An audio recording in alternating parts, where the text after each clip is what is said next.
Bonjour à tous. À la suite d'un accident, une personne peut avoir besoin d'une transfusion sanguine, d'une greffe de tissu ou même d'un organe. Dans le cas d'une transfusion sanguine, il est indispensable de vérifier la compatibilité entre le sang du donneur et celui du receveur. En effet, si les deux sangs ne sont pas compatibles, il se produit une réaction d'agglutination, ce qui rend l'opération dangereuse, voire mortelle. Autrement dit, si le sang est reconnu comme compatible par le corps, il est accepté. Dans le cas contraire, il est détruit. De la même façon, lors d'une greffe, l'organe ou le tissu peut être accepté, notamment lorsqu'il existe un lien de parenté entre le donneur et le receveur. Mais dans d'autres cas, le corps peut rejeter le greffon, ce qui se manifeste par un dessèchement ou une dégradation progressive de l'organe transplanté, ce qui montre que l'organisme tolère ce qui lui appartient, appelé le soi, et refuse ce qui lui est étranger, appelé le non-soi. Alors, comment notre corps arrive-t-il à faire cette distinction et comment définit-on le soi et le non-soi? Pour répondre à ces questions, essayons tout d'abord de comprendre et d'expliquer les processus de transfusion sanguine incompatibles et le rejet de greffe. Commençons par la transfusion sanguine. Avant la découverte des groupes sanguins, que vous connaissez tous, groupe A, groupe B, groupe AB et groupe O, certaines transfusions réussissaient sans provoquer de problème. On appelait cela une transfusion compatible. Mais dans d'autres cas, la transfusion échouée et causait des complications graves chez le patient, comme l'agglutination des hématies et des problèmes au niveau des reins, ce qui pouvait même entraîner sa mort. On parlait alors de transfusion incompatible. Pour expliquer ce phénomène, nous allons réaliser les expériences suivantes. Dans un premier cas, on mélange des hématies du groupe A avec un plasma du groupe A ou des hématies du groupe B avec un plasma du groupe B. Il s'agit donc de mélange de même groupe sanguin. À l'œil nu, on observe que le mélange reste homogène et sous le microscope, on remarque que les hématies restent libres sans agglutination. Dans le deuxième cas, nous avons réalisé un mélange entre des hématies du groupe A avec un plasma du groupe B et des hématies du groupe B avec un plasma du groupe A. Comme vous le voyez, il ne s'agit pas du même groupe sanguin. À l'œil nu, on remarque que le mélange devient grumuleux, non homogène et sous le microscope, on observe des hématies agglutinées. Donc, d'après l'expérience, lorsque l'on mélange des hématies avec un plasma provenant de groupes sanguins différents, une réaction d'agglutination se produit. Pour expliquer le phénomène d'agglutination, il est nécessaire d'observer séparément les hématies et le plasma au microscope. En fait, l'observation microscopique de la membrane des globules rouges montre, comme vous le voyez sur votre écran, de petits points noirs ou marqueurs membranaires. Ces marqueurs sont appelés agglutinogènes ou antigènes. Ce sont eux qui sont responsables du déclenchement de la réaction d'agglutination. Si l'on zoome un peu plus l'image, on remarque que l'agglutinogène est en réalité une glycoprotéine membranaire. L'extrémité terminale de cette molécule porte un sucre particulier. Si le sucre est le N-acétylgalactosamine, on parle alors d'agglutinogène A ou antigène A. Si le sucre est le galactose, on parle alors d'agglutinogène B ou antigène B.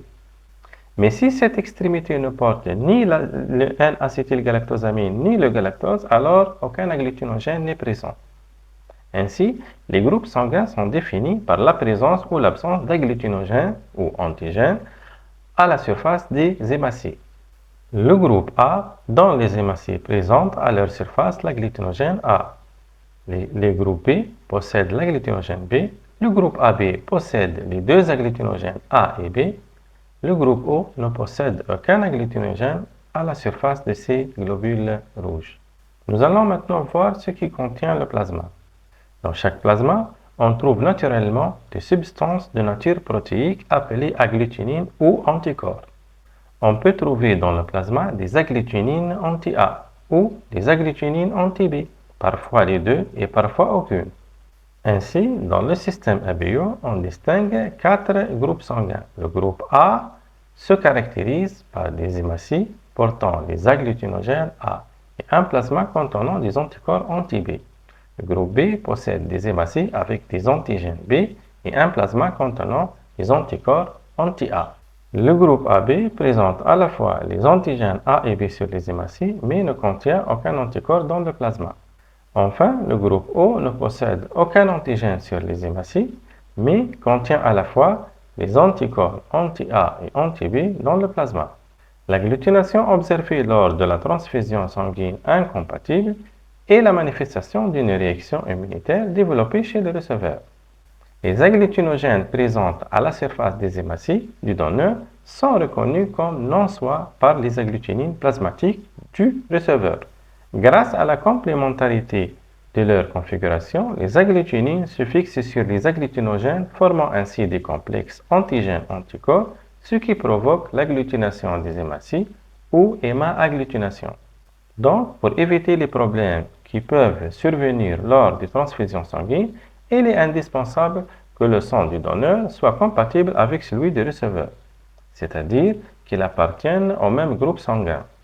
Plus précisément, et c'est la règle de transfusion sanguine, les globules rouges du donneur ne doivent pas porter les agglutinogènes complémentaires aux agglutinines du plasma du receveur, d'où les transfusions sanguines possibles sont représentées dans le schéma de la règle. En plus des antigènes A et B que nous avons étudiés, il existe un autre antigène à la surface des globules rouges, l'antigène D, également reconnu sous le nom de facteur Rhesus. Les individus qui possèdent cet antigène sont dits Rhesus positifs et ceux qui ne le possèdent pas sont dits Rhesus négatifs. Contrairement aux anticorps anti-A et anti-B, qui sont naturellement présents dans le plasma, les anticorps anti-D ne sont pas naturellement présents. Ils sont produits par une personne Rhesus- uniquement après un contact avec un sang Rhesus+, par exemple lors d'une transfusion sanguine incompatible ou lors d'une grossesse si la mère est Rhesus- et son fœtus est Rhesus+. Maintenant qu'on a appris que lors d'une transfusion sanguine, le corps reconnaît si les globules rouges du donneur sont compatibles ou non en analysant les marqueurs présents à leur surface. On va essayer maintenant de comprendre comment le corps accepte ou rejette une greffe. Pour mieux comprendre ce qui se passe, on fait des greffes de peau sur des souris, puis on observe comment le greffon évolue dans les jours qui suivent. Dans le cas d'une autogreffe, c'est-à-dire quand le donneur et le receveur sont la même personne, ou dans le cas d'une isogreffe, appelée aussi homogreffe, où le donneur et le receveur sont génétiquement identiques.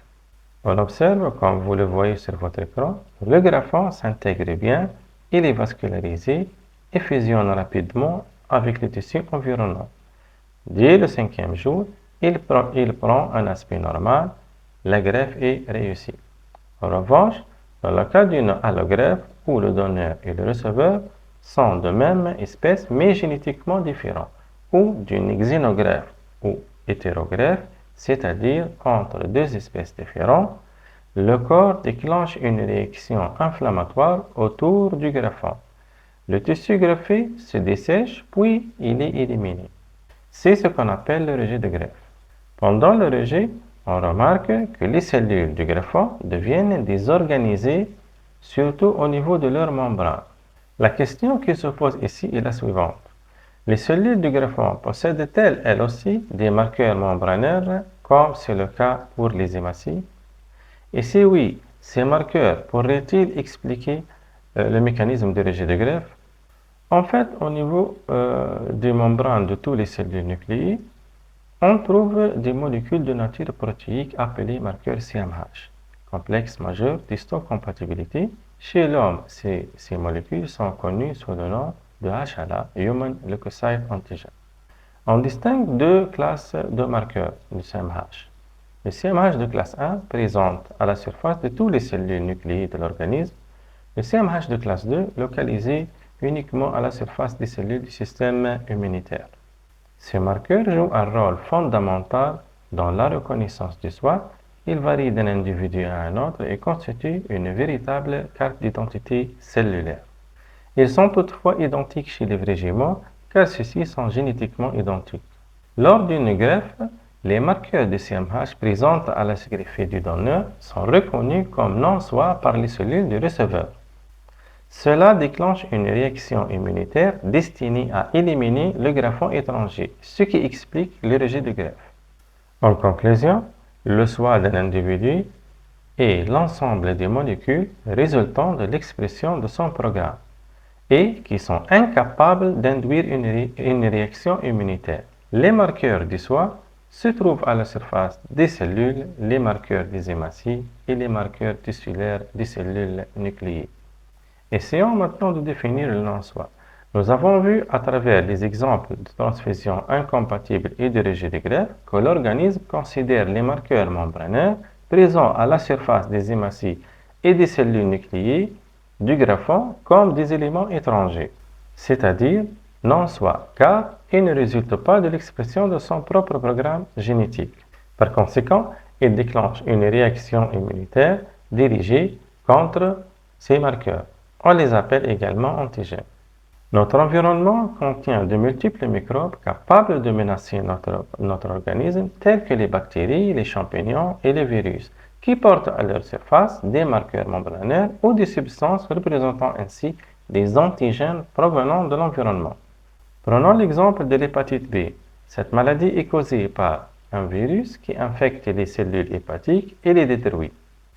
L'analyse sanguine du patient montre la présence de 3 types d'anticorps. Comme vous le voyez sur votre écran, l'anticorps anti-HBs, l'anticorps anti-HBe et l'anticorps anti-HBc. Ceci indique la présence de 3 antigènes viraux.